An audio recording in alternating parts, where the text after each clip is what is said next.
Account receivable के अंदर हम वही कॉन्फ़िगरेशन करते हैं सेम जैसे हम एपी के अंदर करते हैं अकाउंट रिसीवेबल के अंदर।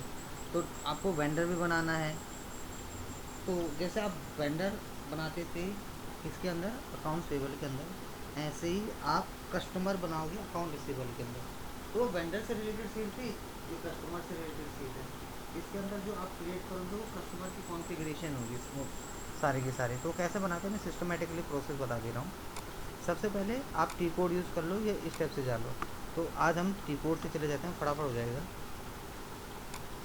तो एक पहले मैं SM12 से अनलॉक कर लेता हूँ अपने सर्वर को।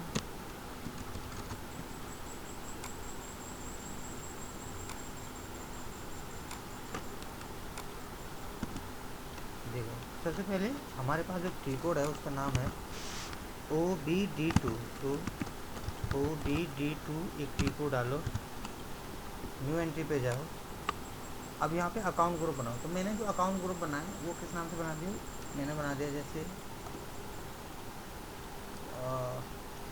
TAM1। और यहाँ पे लिख दिया domestic customer TAM1, company code data पे डबल क्लिक करा, अकाउंट मैनेजमेंट पे करा, रिकन्सिलेशन को रिक्वायर्ड कर दिया और यहाँ से इसको सेव कर दिया। तो ये हमारा एक बन गया TAM के नाम से। जब भी आप बनाते हो मैंने पहले बोला सेलेक्ट कर लो और कॉपी कर लो, इसको एक जगह पे अपने प्रोसेस को रख लो। जैसे मान के चलो मैंने अपना ये क्रिएट कर लिया इस नाम से, तो ये मेरा ग्रुप हो गया। तो एक ऐसे मैं TAM2 TAM3 बना लूँगा ऐसे। तो कैसे बनाऊँगा, SCP के अंदर जाऊँगा अगेन, यहीं पे TAM2 international customer, company code, account management, reconciliation को रिक्वायर्ड, और यहाँ से सेव कर दो। ये दो बन चुका है। तीसरा कैसे करेंगे, यहीं पे क्लिक करेंगे TAM3 वन टाइम कस्टमर, यहाँ पे क्लिक कर देंगे वन टाइम पे। वन टाइम पे कभी भी कंपनी को डेटा पे नहीं जाते हैं, बस सेव कर देते हैं। वन टाइम का क्या होता है, जिसके साथ हम एक आधी बार ही ट्रांजेक्शन करते हैं। इसके बाद क्या करना है, इसके बाद हमने अब अपना अकाउंट ग्रुप चेक करना है नंबर रेंज के लिए XDN1। तो XDN1 से नंबर रेंज चेक करेंगे। तो कैसे चेक करेंगे, नंबर रेंज के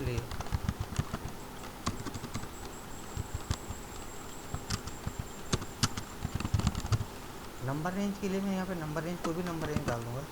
मैंने नंबर रेंज डाल दी। जैसे इसका जो टी कोड है, फिर टी कोड देख लेते हैं इसका क्या है, वो है XDN1। यहीं पे गए XDN1 नंबर रेंज डाला, इंटरवल्स पे क्लिक करा, इसमें से कोई भी एक सेलेक्ट कर लो।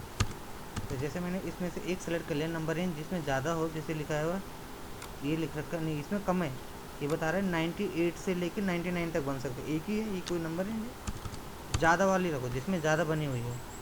जैसे एग्जांपल के तौर पे एटलीस्ट 50 का डिस्टेंस होना चाहिए, मैं ये मान के चलता हूँ। ये रहा जैसे MV, तो ये 101 से लेके ये काफ़ी सारे हैं देखो। तो 90,000 से लेके बोल सकते हैं 91,000 तक के बीच में है।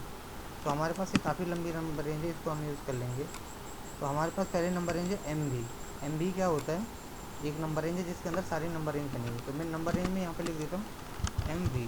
तो मैं सबके लिए MV नंबर रेंज यूज़ कर लूँगा। अब हमने अपना असाइन करना है OBAR से, उसका की कोड होता है OBAR। तो कैसे असाइन करेंगे, OBAR टी कोड डाल देंगे, पोजीशन पे चले जाएंगे, अकाउंट ग्रुप, हमारी कंपनी का अकाउंट ग्रुप क्या है, अब चेक कर लेते हैं। लिखा TAM1, तो TAM1 हो गया, ये हो गया domestic international one time. Number range तीनों के लिए क्या होगी MV। तो चाहे तो कॉपी कर लो, चाहे तो एक जगह लिख लो, बात है कि 1 2 3 एक ही जगह लिख लो, एंटर मारो और सेव कर दो। तो 3 बन के तैयार हो गई। इसके बाद हमारा जो दूसरा काम है ये बन गया, हमारा क्या हो गया, अकाउंट ग्रुप बन गया, नंबर रेंज बन गई और असाइन हो गया। उसके बाद तीसरा काम है नंबर रेंज एक और डिफाइन करना ग्रुप के हिसाब से, BUCF के हिसाब से। BUCF डाला, इंटरवल्स पे क्लिक करो।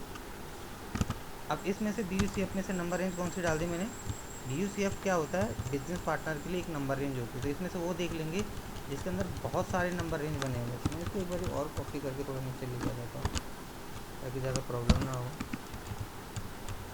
तो इसके लिए मैं एक नंबर रेंज ले लेता हूँ। जैसे मैंने दूसरी नंबर रेंज ले ली है जिसका नाम है एग्जांपल के तौर पे 99। एसएपी के अंदर एक नंबर रेंज होती है 99, इसमें बहुत सारी नंबर रेंज बनी हुई है। तो मैं दिखा भी देता हूँ आपको, देखो 99 नंबर रेंज देखना आप, उसमें काफ़ी सारी होती है। मैंने आपको एपी में भी 99 ही बताई थी, एआर में भी 99 बताई थी, पहली वाली देख लो आपको। इसके अंदर बहुत सारे नंबर रेंज बने हुए हैं। तो अभी ये बहुत सारी खाली, आप इसको यूज़ कर सकते हो, तो इसलिए मैंने 99 को यूज़ कर लिया। देखो DUCF टी कोड में कुछ बनाने का नहीं होता, सिर्फ नंबर रेंज चेक करते हैं हमें कौन सी चाहिए। अब हम इसको असाइन करेंगे। लिखा define grouping and assign number range. Define grouping and assign number range कैसे डिफाइन करेंगे? सबसे पहले एससीपी में आ जाओ, HPRO सैप रेफरेंस आएंगी, यहीं पे होगा जिसको बोलेंगे financial accounting, account receivable and account payable, supplier account, master data. ये आपने यहाँ से बनाया, देखो अभी एक तो नंबर रेंज बनाए थे ना, एक ये रिक्रिएट नंबर रेंज और यहाँ से असाइन करा था, और ये ग्रुप बनाए थे वेंडर वाले। अब जो आप दूसरा बना रहे हो वो क्या है? Cross application components, business partner, business partner basic setting, number range and grouping and define grouping and assign number range, ये वाला, इस पर क्लिक कर लो, न्यू एंट्री बना लो। अब कैसे बनाएंगे? ये जो नाम मैं बना रहा हूँ इसका नाम मैंने डाल दिया JOM1, JOM1, JOM2। आप कुछ नाम डाल सकते हैं, ऐसे मैं तो इसलिए नहीं डाला ना कि उस नाम सारे बने हुए, रोहित मोहित दीपक, कुछ भी नाम सकते, कितने सारे बने हैं मेरे सर्वर पे। अब मैंने डाल दिया ANKT, अंकित के लिए बना दिया। चलो मैंने ये बना दिया, मैंने MOK मॉक के लिए, MOK2, ये हो गया HEM। चलो मैं नाम डाल दूँ VKS, विकास शॉर्ट में डाल रहा हूँ, विकास 2। तो ये हो गया डोमेस्टिक कस्टमर, ये हो गया इंटरनेशनल, ये हो गया वन टाइम। यहाँ पे इनके डिस्क्रिप्शन भी लिख दो, मैंने लिख दिया ANKT डोमेस्टिक कस्टमर। एक होता है MOK2, ये होता है इंटरनेशनल, MOK2 इंटरनेशनल कस्टमर। और ये हो गया VKS2 वन टाइम, इसमें हो गया नंबर रेंज 99।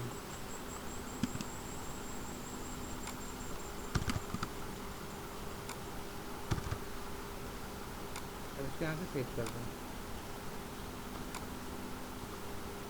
तो ये रहा हमारा ग्रुपिंग, ये रहा शॉर्ट, ये रहा डिस्क्रिप्शन, ये रहा उसकी नंबर है।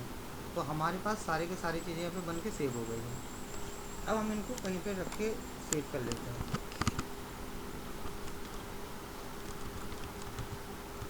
ये हो गया हमारा एक, उसके बाद रहा हमारा सेकंड,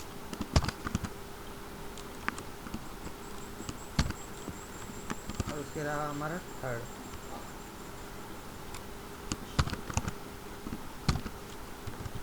ये रहा ग्रुप, ये ग्रुपिंग रही हमारी, ये हमने यहाँ तक कंप्लीट कर लिया है। ये मैंने आपको सेम AP में भी पढ़ाया था, अगर आप लोगों को ध्यान होगा। तो अकाउंट्स पेबल का भी प्रोसेस वही, अकाउंट रिसीवेबल का भी प्रोसेस यही है। लास्ट क्लास में भी मैंने आपको यही चीज़ कराई थी कम्प्लीटली, भले उसका रिकॉर्ड नहीं क्रिएट हुआ था, लेकिन लास्ट क्लास का प्रोसेस भी हमारा यही था और आज भी वही बता रहे। तो कम से कम 3 से 4 बार एक ही चीज़ चल चुकी है, तो अब आपको अच्छे से आ जाना चाहिए, है ना। अब तो आपकी प्रैक्टिस भी अच्छी हो जानी चाहिए। तो यहाँ पे मैंने ग्रुप आई थिंक गलत जगह पर डाल दिया, इसको यहाँ से कट करके यहाँ पे डाल देते हैं। तो ये हमारे देखिए पूरी, मैं जब भी काम करता हूँ कैसे टेबल बना लेता हूँ, आप ध्यान से देखो तो मैं इसलिए ऐसा बना लेता हूँ ताकि मुझे प्रॉब्लम ना आए बाद में। अब मैं इसको SAP के सर्वर पे जाता हूँ, ये ऑलरेडी सेव है, इसके ऊपर बाहर आ जाते हैं। अब मेरा जो दूसरा काम है, वो दूसरा काम क्या है? Master data synchronisation. अब पहले समझते हैं मास्टर डेटा सिंक्रोनाइजेशन होता है क्या। मेरे जितने भी ग्रुप्स बने हैं और जितने भी मेरे क्या बने हुए ग्रुपिंग बने, हमें उन दोनों को असाइन करना होता है। तो basically master data synchronisation is nothing, कुछ भी नहीं है, बस हम अपने सर्वर पे उसकी डिटेल्स रखते कैसे वो बता दे रहा हूँ प्रॉपरली। तो उसका एक टी कोड होता है जिसको हम बोलते हैं, पहले इसी से जाते हैं PRO टी कोड, तो खैर इसका प्रॉपरली काम भी नहीं करता। Cross application components, master data synchronisation, customer vendor integration, business partner when customer integration, field assignment for integration, assign key, define assign number and direction BP to customer, इस पर click करो। इसके बाद अब हमारा जो दूसरा काम होता है वो क्या होता है, न्यू एंट्री करो। अब अपने ग्रुप्स डिफाइन करो कि हम किस ग्रुप के लिए बना रहे हैं, और इसको यहाँ से बड़ा कर देता हूँ, थोड़ा इसको यहाँ से बड़ा कर देता हूँ। अब देखो ग्रुप भी हमारे एक जगह पे डिफाइन है, ग्रुपिंग एक जगह पर डिफाइन है। अब हमने अपने ग्रुप को अपने ग्रुपिंग के साथ असाइन करना है। तो ग्रुपिंग कहाँ है हमारी, ये हमारी ग्रुपिंग है, ये ग्रुपिंग पहली वाली, ये सेकंड वाली। अब इस ग्रुपिंग को यहाँ से इसमें डाल दो, और दूसरा हमारा क्या है, ग्रुप है, इसको यहाँ से कॉपी कर लो और यहाँ पे इसको डिफाइन कर दो। तो ये हमारे ग्रुप होगी, हमारी ग्रुपिंग हो गई। देखो दोनों, तो हमारे ग्रुप और हमारे ग्रुपिंग दोनों एक दूसरे के साथ असाइन होनी चाहिए। इसकी डिटेल्स यहाँ पे आनी चाहिए और इसकी डिटेल्स यहाँ पे आनी चाहिए। अगर एंटर मारते इसकी सारी डिटेल्स यहाँ पे आ गई और इसकी डिटेल्स यहाँ पे आ गई तो सब कुछ सही है। एंटर मारते सब सही है। देखो domestic customer, international customer, one time customer. तो अगर कोई कल को पूछे कौन है, तो अंकित डोमेस्टिक कस्टमर है, ये मॉक इंटरनेशनल है, कुछ विकास मैंने लिखा वन टाइम है, और इसको सेव कर दो। यहाँ तक कंप्लीट है। अब हमने इसके बाद क्या बनाना है, इसका BP क्रिएट करना है। BP का मतलब क्या होता है, बिजनेस पार्टनर क्रिएट करना है। तो बिजनेस पार्टनर कैसे क्रिएट होगा, BPT कोड यूज़ करेंगे। यहीं पे एक की होता है जिसको बोलते हैं ऑर्गेनाइजेशन। यहाँ पे जाओ। अब मैं किसके लिए बना रहा हूँ, देखो मेरा जो बना हुआ था वो था अंकित, ANKT। तो मैंने यहाँ पे गया, यहाँ पे लिख दिया मैंने, ये अंकित आ गया, अंकित डोमेस्टिक कस्टमर। यहाँ पे क्लिक कर लो, यहाँ पे उसका नेम डाल दो। तो नेम क्या है, जैसे मैंने डाल दिया अंकित PVT.LTD। फिर यहीं पे नीचे आ गए, सर्च टर्म में उसका नाम डाल दो। मैंने डाल दिया है न्यू दिल्ली में। हाउस नंबर यहाँ पे डिफाइन करो, उसका हाउस नंबर क्या है। तो मैंने उसका कोई हाउस नंबर डाल दिया, उसका कोई पोस्टल कोड डाल दिया, कोई ये डिटेल डाल दी, कंट्री डाल दी, लैंग्वेज डाल दिया। इसके बाद यहाँ पे लैंग्वेज में डाल दो इंग्लिश, जैसे इंग्लिश डाल दिया। ये एड्रेस ओवरव्यू है। अगर एड्रेस पे क्लिक करने के बाद एड्रेस ओवरव्यू पे जाते हो और सब कुछ सही है तो ये कुछ इस तरीके से दिखाएगी आपको। उसके बाद पेमेंट ट्रांजैक्शन पे आ जाओ। पेमेंट ट्रांजैक्शन पे जाने के बाद आपके पास यहाँ पर बैंक डिटेल्स आएगा, तो अपनी बैंकिंग डिटेल्स डाल दो। इधर उस बैंक की डाल दो, बैंक का नाम डाल दो, कौन सा बैंक है। तो मैं तो इस तरीके से डाल रहा हूँ, आप खुद भी बैंक बना लेना। देखो अभी हम यहाँ पे एक नॉर्मल अपलोड कर रहे हैं चीज़ें, आप जब कंपनी में होंगे ना तो सारा बताएंगे आपको, भाई बैंक में आपने ये बैंक डालना, अपने अपने मन से नहीं डाल सकते वहाँ पे। यहाँ पे आप अपना कुछ भी डिफाइन कर देते हो, लेकिन वहाँ पे सब कुछ आपके पास डिस्क्रिप्टेड होगा, वो डिस्क्राइब्ड होगा, सब लिखा हुआ होगा। आपको वही चीज़ें डालनी जो वो मेंशन करेंगे। अब आपके पास यहाँ पे एंटर मार दो, डिटेल्स खुल गई। बैंक का नेम डाल दो, बैंक का नाम क्या मैंने दिया SBI बैंक, रीज़न है दिल्ली में, स्ट्रीट डिफाइन कर दिया। सिटी डाल दिया, सपोज मैंने न्यू दिल्ली।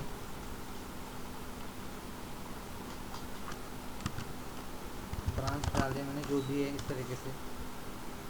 इसके बाद यहाँ पे सेव पे क्लिक कर दिया, तो आप देखोगे मेरा एक प्रॉपर, ये देखो क्रिएट हो गया, बिजनेस पार्टनर क्रिएट 1000165। अब आपको समझना ये है क्या, आपको इसको समझना है ये है क्या, ये क्या है। अब ध्यान से देखोगे, ये BUCF जो नंबर रेंज थी वो ही है, ये जो क्रिएट हुआ है। अब अगर आप BUCF की नंबर रेंज देखो, देखो इसको नंबर को देख लो क्या है नंबर रेंज, आपको कॉपी कर लेते 165 लाइव सर्वर है। देखो BUCF हमने नंबर रेंज क्या ली थी, BUCF में 99।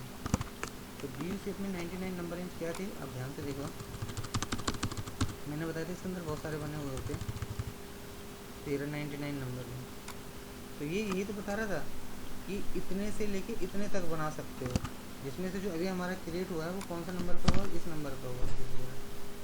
तो यही बता रहा है कि 169 तक बन चुके हैं। देखो हमारा अभी जो बना है वो 165 का बना हुआ। आपने थोड़ा इसको इधर भी डाल देना, शायद आपको एग्जैक्टली दिख जाए। देखो ये रहा।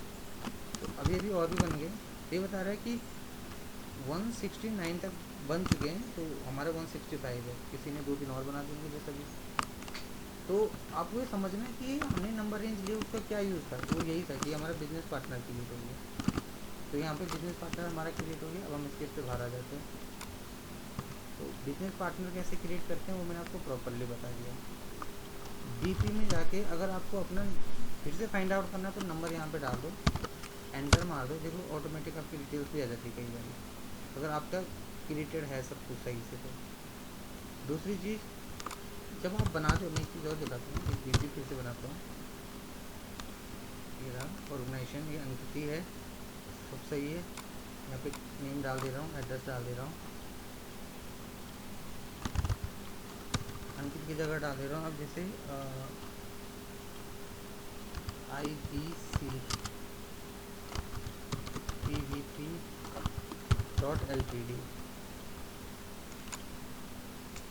यहाँ पे डिफाइन कर दिया, स्ट्रीट डाल दी, पोस्टल कोड डाल दिया,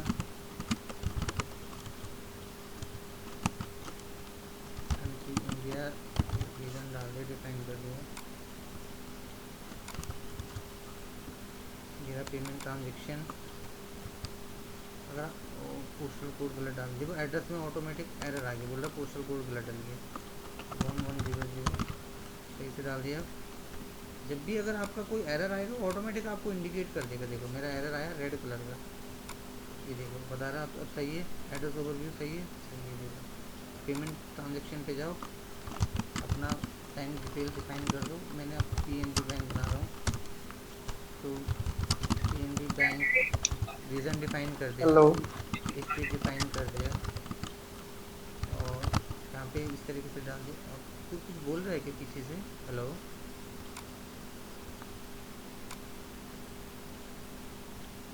सर एक चीज पूछनी थी इसमें। हाँ बोलो। इसमें जैसे हम कस्टमर का में जैसे हम बैंक डिटेल भर रहे हैं तो इसमें अपनी बैंक डिटेल डालेंगे या किसी कस्टमर की डालेंगे? कस्टमर भी पड़ेगी हमारी, कैसे बढ़ेगी, कस्टमर भी पड़ेगी, जो वेंडर है जो कंपनी है, अभी तो बता देंगे सारी कस्टमर से डिटेल्स। तो सर पैसे लेने होते हैं ना। हाँ हाँ, तो अब अगर आप ले रहे हो तो एक वेंडर है एक कस्टमर है, तो उसकी पूरी डिटेल्स रखनी होती है। यहाँ पे तो हम अभी नॉर्मल लाइफ में कुछ भी बोलें, लेकिन जब आप कंपनी अच्छा। में होते हो तो कंपनी में, जिस कंपनी से आप पैसे ले रहे हो, कंपनी में कोई बंदा थोड़ी ना जिससे पैसे लोगे। वहाँ पे तो कंपनी टू कंपनी ट्रांजेक्शन होगी, तो उसका कस्टमर कौन है, कंपनी है। तो उससे रिलेटेड जो भी कॉन्फ़िगरेशन है वो सारा सेट करना पड़ता है। नहीं समझेंगे ठीक। कुछ तो बोलो, हेलो। अ, नहीं, नहीं, नहीं आया समझ। बोलने का मतलब ये है कि यहाँ पे तो जो हम क्रिएट कर रहे हैं वो तो एक नाम को क्रिएट कर रहे हैं, लेकिन एक कंपनी IBC मान के चलो, जैसे BCCI है और ICC है। तो let suppose BCCI ICC BCCI को क्या कर रहा है, पेमेंट कर रहा है, तो वो उसका हो गया, तो उसकी बैंक डिटेल्स, उसकी कॉन्फ़िगरेशन सारा सेटिंग बनाएगा ना, तभी तो उसको पता चलेगा कहाँ से कितना पैसा है। कैसे पता चलेगा, नहीं तो। और जब तक आप किसी को सेल नहीं करोगे तो पैसा मिल नहीं सकता ना। ठीक है। अभी समझ में आ गया क्या? हाँ समझ गया। ओके। हाँ अकाउंट वेरिफिकेशन के लिए बाद में। ठीक है। वेंडर की हो या कस्टमर की हो, डिटेल सबकी रखी जाती हैं सर्वर में। कैसे पता चलेगा हमारे कस्टमर कौन है, किनको सेल करा है, अगर डिटेल्स नहीं होंगी तो नहीं पता चलेगा ना फिर।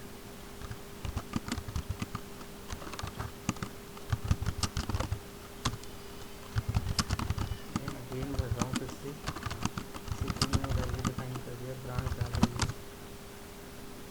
इसको बनाने के बाद अपने सर्वर पे सेव कर लोगे इस तरह से। ये बन गया, ये नंबर की क्रिएट हो गया। इसको बनाने के बाद आपको यहीं पे ऊपर जाना है, स्विच बिटवीन डिस्प्ले पे, यहाँ पे आपको डालना है, देखो ध्यान से देखना, यहाँ पे आ जाएगा। अभी तक जो हमने डाला था वो क्या डाला था, पहले हमने वेंडर डाला था, अब हमारा क्या आ जाएगा, कस्टमर। तो यहाँ पे ना एक आता है ये वाला, देखो FI कस्टमर, ये देखो दिख रहे हैं आपको, कस्टमर FI के। तो फाइनेंशियल एक्टिविटीज़ के लिए जितने भी कस्टमर होते हैं यहाँ पे बने हुए होते हैं, वो हमें डालने पड़ते हैं 1 बाई 1।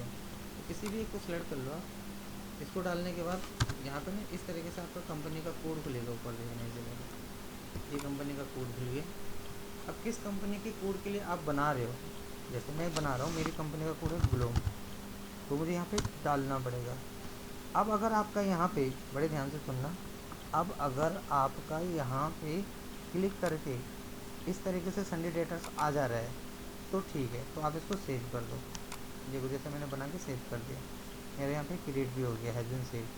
बट अगर आपका नहीं आता है किसी कारणवश /o, तो आप GL क्रिएट करोगे FS00 से। अब मैंने आपको बताया था GL क्रिएट करने पहले भी, तो आपको SAP के अंदर FS00 टी को डालना है, और आपको उससे अपने सर्वर पे एक क्या बनाना है, संडे डेटर्स बनाना है। अब डेटर्स क्या होते हैं, डेटर्स में होता है एसेट्स, एसेट्स में बनते हैं सारे के सारे।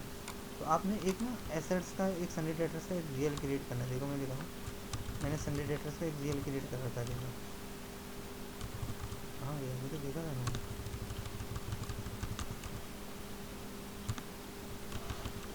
ये देखो इस संडे डेटर्स का एक GL क्रिएट कर रखा है। तो आपको बैलेंस शीट में एसेट्स में संडे डेटर्स का GL क्रिएट करना है, ऐसे ही जैसे मैंने पहले भी बताया था आपको। चलो मैं करके दिखा देता हूँ, पहले आप भूल ही जाए कि कैसा है।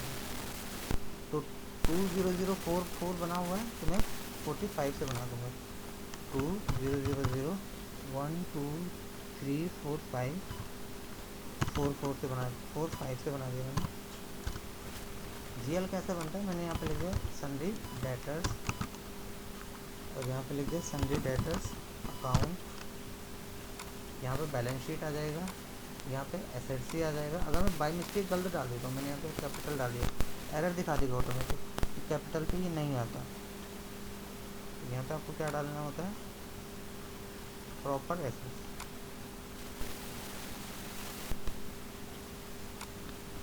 इसके बाद कंट्रोल डेटा पे जाओ, यहाँ पे छोटी सी चीज़ चेंज करनी होती है, जहाँ पे रिकन्सिलेशन अकाउंट है ना, यहाँ पे आपको कस्टमर डालना होता है। देखिए, तो जब वेंडर बनाते हैं तो यहाँ पे वेंडर डालते हैं, अभी हम कस्टमर बना रहे हैं तो कस्टमर डाल देंगे।